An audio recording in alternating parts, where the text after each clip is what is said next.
Rural Heritage on RFD TV is brought to you by Rural Heritage Magazine, a bi-monthly magazine featuring articles about farming and logging with draft animal power, small-scale diversified family farming and homesteading, and other aspects of our rich rural heritage. Rural Heritage Magazine, borrowing from yesterday to do the work of today. For subscription information, please call 319-362-3027 or order online at www.ruralheritage.com.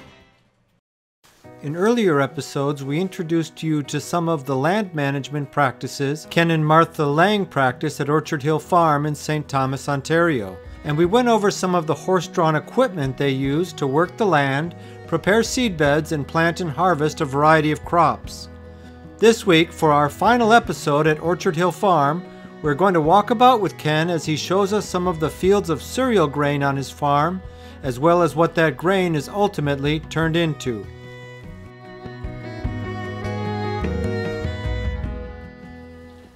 The interesting thing in this last year's CSA garden is there was no fertility inputs put on with this seeding of oats and barley. And you can see where different crops were last year. Right, like there's a strip down here where the oats and barley have done better, and then it's short where the ground was bare for too long. Right. These cereal grains, I think, are very good indicators of soil health. And you can see it if there was too much bare soil left in this garden last year. It's responding to that because the soil health there is lower. And the headlands here, like they were just beaten down, packed soil, but it had grass and legumes growing in it, and the cereal grain is better there. Right, it creates almost a bowl. Yeah, even though that was fertilized with compost the year before to set it up for vegetables, the headland is growing better, oats and barley. We'll go down here part way. There's a section in the middle that was planted into millet. And it's been significantly different than the rest of the field that was planted into rolled buckwheat. Here's a dividing line. And you can probably see a slight difference in color between that and this. Yellower to the right. That's right. Greener to the left. Yes. Yeah. And there's less weeds in here. There's more of June grass in there and a few more asters. So these cover crops have subtle impacts that you can see. I don't know whether I could measure that in any way. Sure. It was more difficult to plant into the millet because it had a lot of residue, whereas buckwheat tends to be a little bit lighter, and even by the time it's rolled, it breaks up a little. So I had a little more trouble. The plant stand in here is actually a little thinner, but its weed control is still better, which is... So you would mow the millet and then you would run over it with that chevron? No, I just drilled directly into the mowed stuff. I tried rolling it, but my timing was a little off and it bounced back up. Okay. And it is more difficult to kill with rolling. So you can see here, especially when you look farther down, this is the end of the millet. Yeah. And back to sort of different color, more weeds. It's dramatic when they're side by side. Yeah. But so it's sort of fun to observe these things and learn from them. It's not that I planned it very far in advance. It's just the way it worked out. The whole field was millet at one time. I rolled it just to knock it down, and then I plowed the parts that were planted into buckwheat. I left this section because I was sort of curious what the effect might be. But having this vetch in the rye is bad. And I've mowed off some, and I probably should do some more because it is quite the weed. It just ties everything together. Aggressive. Yeah. And I don't know whether that's even hairy vetch. We also have purple vetch, which is native. I'm not even sure how to tell the difference between the two.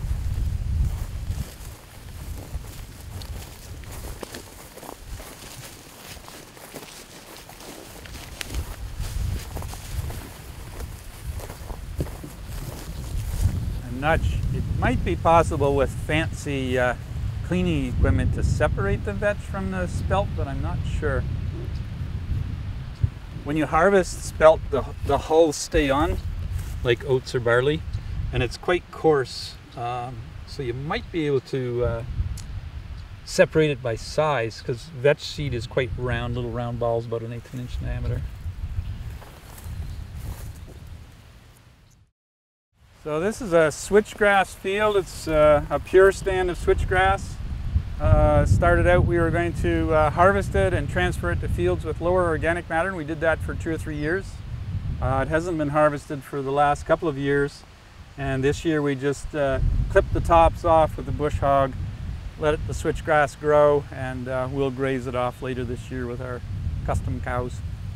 And when you talk about harvesting it and then using it in other fields, it says green manure. Is that right? It says Yes, it's chopped green and transferred to the other field. Okay. So yeah, sort of like a green manure or mulch, Yeah. and often tilled in. And you would blow that into a silage wagon? Yes, I used a crop chopper which can chop a green field, like standing, blow it into a forage wagon. The forage wagon was modified so that I could drive it across a field and unload it on the way, to sort of mechanize the whole process. Sure. I have had fields of rye. If I plant them on a field that's too rich, too fertile, it'll grow tall and then it will lodge, but it often breaks sort of halfway up and falls over, but it can make it very difficult to combine. I've had to just walk away from fields like that. Wow. But last year I got my combine set up a little better. Was missing some fingers on the end of the reel, and it really did seem to keep it from hanging up on the end of my header. But this, it's pretty amazing, this stuff, for its height. But it has a very stout stock. Yeah. Yeah. And big heads. It really is. You would think it would yield quite well, and it should. Yeah. And it grows tall even all the way to the edge, where it's not really trying to compete at all. It just comes up. Yeah.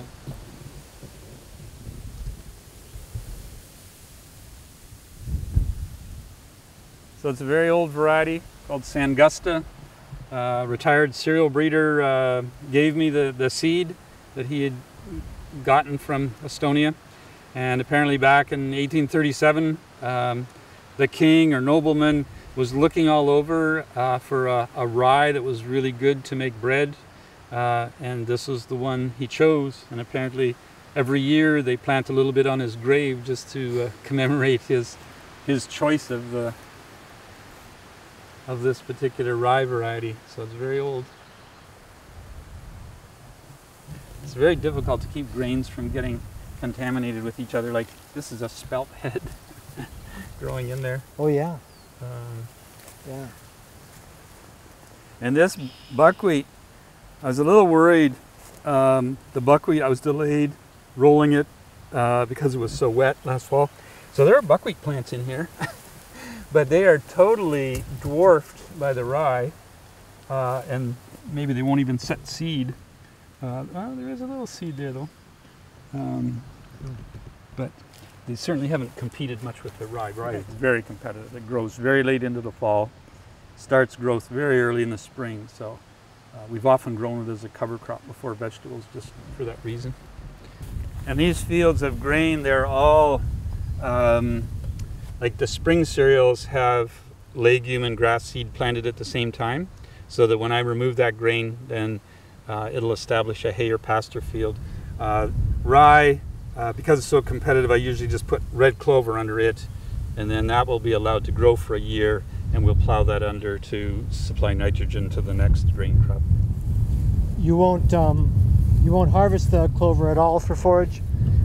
No, it's very challenging to make straight red clover into hay. Right, The stems are so thick, and I found out the hard way that if it isn't dry and you get molds in there, it has some, it caused some abortions in my mirrors. Deleterious effects, yeah. I have heard that. A bad thing. So here's our tomato hoop house, and it had a cover crop of crimson clover, which it's actually sort of like a winter annual. It appears to be dying at this point, not from, although it's, I mean, the ground is moist enough, it's not drought, even though this is trickle irrigated, this hoop house. It has beautiful red flowers and it's blooming. But you can see, like even where there's not mulch in here, This was all red or crimson clover, and it has just died. Martha mowed it to try to keep it under control, but it has died. And some pretty healthy looking tomatoes. Yes, they sure are. So this is another plot. It's the alternate plot for this hoop house. It was oats, barley, and peas that I no-tilled this oat, barley, and peas into again. And then it had some purple vetch that volunteered, but that's a wonderful cover crop. Yeah. And it's just about due to be terminated. In fact, it's probably at the stage where you could terminate the cover crop with the roller crimper, because the barley is just at the sort of milk stage. You can sort of squeeze the milk out of the barley.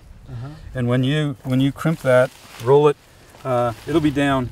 The trouble is, if there's weeds in there, they don't terminate. They pop back up. Yeah, and go to seed on you. So it's very hard to have sort of continuous no-till for organic, but you can eliminate a lot of tillage with these techniques. So a little bit too much rain, but it'll leachate from these compost piles. It's not really a good thing. And here you're composting horse manure? Well, yeah, it's a bit of cow, a bit of chicken, and horse manure. Just wondering where I should have a thermometer in one of these piles, because I do sort of monitor the composting process.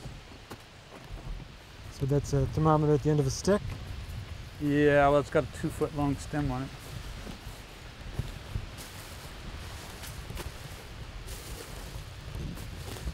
Maybe I left it in the other pile.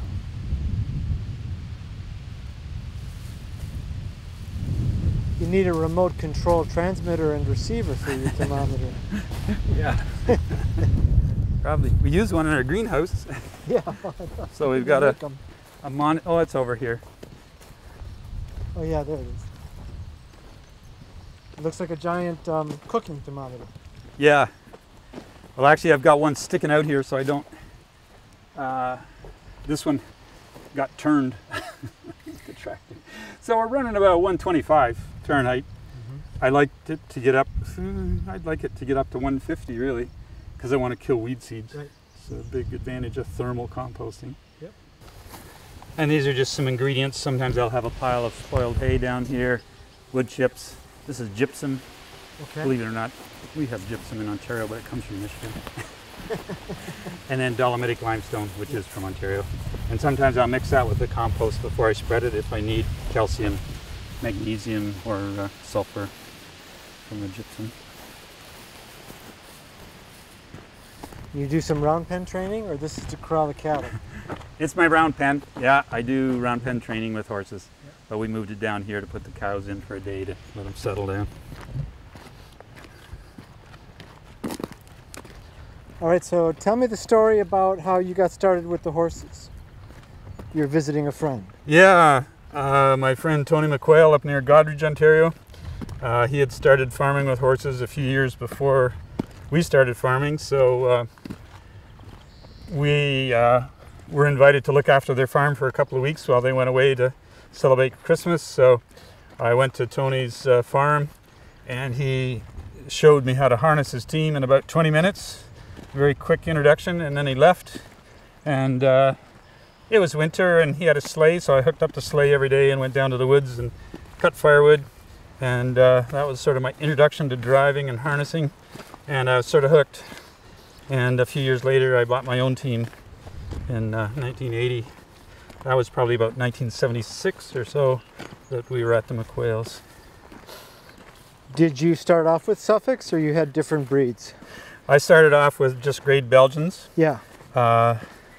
So we started with our first team in 1980. It wasn't until 1994, I think, that we bought our first Suffolk horse.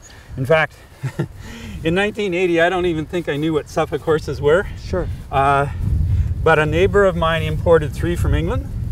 He had grown up in Suffolk County in England. Oh. And his father was a teamster there, and he loved Suffolk horses, so he bought a stallion and 2 mares and brought them to Canada. And then Jay Bailey, who's actually Martha's cousin. Really? A remote relative, yes. had Suffolk horses, and we went to his farm, I think first, maybe in 1994, to a Suffolk meeting, and met lots of Suffolk breeders and people that had horses, and got quite interested in the breed. And I think that was the first year we bought a Suffolk mare in northern Michigan. And at that time there were only about 25 Suffolk horses in all of Ontario. Right. And none for sale. Right. So we then went to New York State and bought a couple of mares from Don Evia, and went back to Wisconsin and bought a young stallion from Bill Scobe and got into the breeding. So here we have our hard red winter wheat. Basically we grow it to make flour. We're associated with a baker, and he wants this kind of a flour for his bread. And there's actually two varieties in here. Redeemer is the one with the awns, and then this would be a head of Harvard. So it's a mixture of two varieties. Gives you a little more diversity and a little more guaranteed of a good yield outcome or a healthy outcome. But the most amazing thing is down at the end here we have an old heritage grain variety called Cervinta, which my baker friend got from a place in New England that has been growing it out, and it looks very impressive. Whoops, bunny. Compared to this more modern varieties. It's a little taller, but the heads are big. Yeah. It's going to be very interesting to see how the yields match up, how resistant it is to fusarium. I think we've had a pretty bad infection period with fusarium, because it's if the wheat is blooming and it's wet, often there'll be a big infestation of fusarium. But it often shows up by now, because you'll find bleached kernels in the heads if it's suffering from fusarium. And actually, I don't see any yet, so we might have squeaked through without a serious infection. A little different color to the straw and the leaves. Yeah. Little, not real uniform. You've got heads popping up out of the canopy and some down below.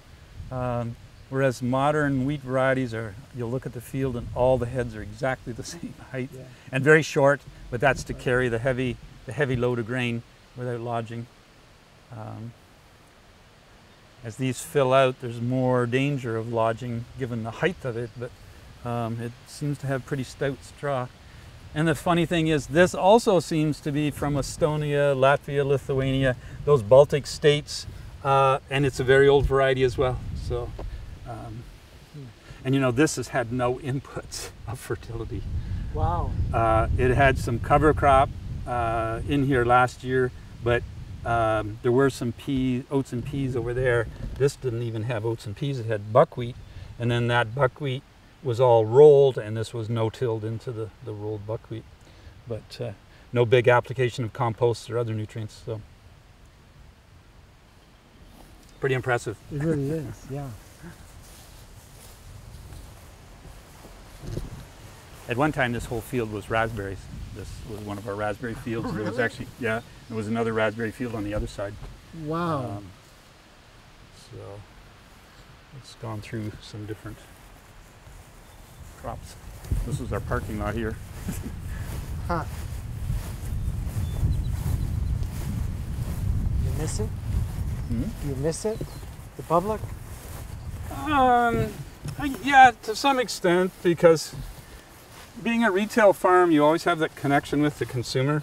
Yeah. And I think a lot of farmers are deprived of that, because you know they're selling not even wholesale. They're selling to an elevator. They never see the end customer. Right. They never get any feedback, either good or bad, and are very distant from the market.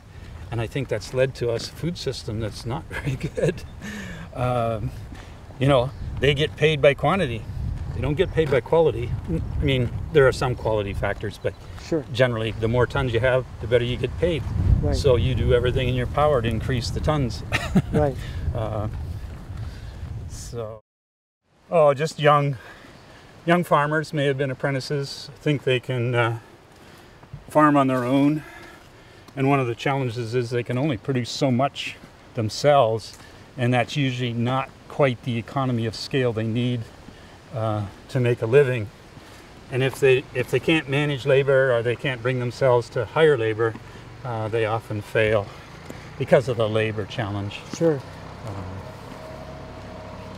Well, and it just takes an injury. It just takes, I mean, you're so susceptible. Yes. So vulnerable. That's right. So here we have a Meadows Mill. It's the smallest one they make. It has a natural red stone mill. In this case, it's driven by an electrical motor. And below here we have a sifter. It just vibrates and separates out some of the bran from the whole wheat flour. It's very difficult to make a good loaf of bread if you have all the bran in there. It could also be a function that a simple mill like this is not going to make the bran finely ground. Like if you put it through a roller mill or a number of roller mills, you would probably get the bran broken up quite a bit more. But anyways, by sifting, it's a pretty simple process. We can take out some of the bran and leave them with a whole wheat flour that will make decent bread.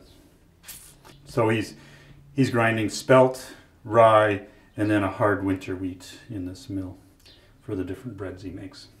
He's also done some buckwheat through it as well.